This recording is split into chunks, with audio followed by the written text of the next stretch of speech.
Starbucks, more than just a coffee shop? Look, I like coffee, you like coffee, we all like coffee.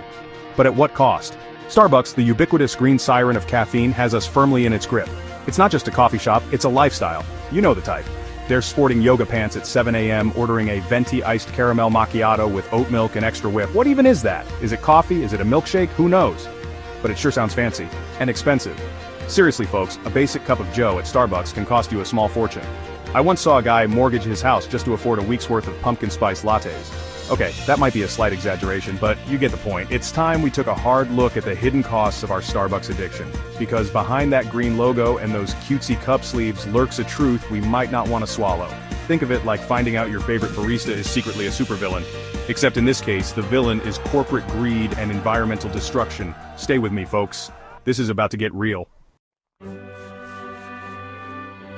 Remember those iconic white cups with the green logo? Yeah, it turns out they're basically environmental kryptonite. Starbucks goes through billions, yes, billions of these cups every year. And guess what?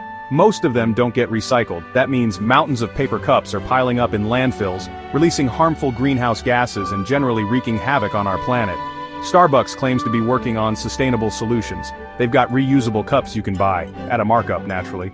But let's be honest, most of us forget to bring them, myself included.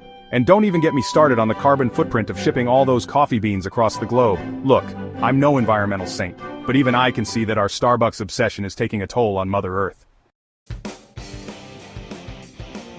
Let's talk about the people behind the counter, the baristas who make our fancy coffee dreams a reality. These hardworking folks often deal with long hours, demanding customers. I'm looking at you, extra hot latte people. And all for what? Minimum wage? Now I'm no economist, but something doesn't add up here. Starbucks rakes in billions of dollars in profit every year.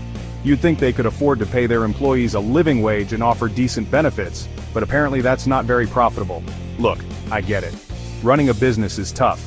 But when your employees are struggling to make ends meet while serving up overpriced lattes to people in yoga pants, maybe it's time to reevaluate your priorities.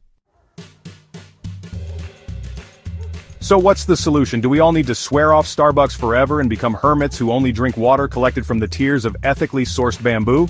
No, that seems a bit extreme, but maybe, just maybe, we can all try to be a little more mindful of our coffee consumption.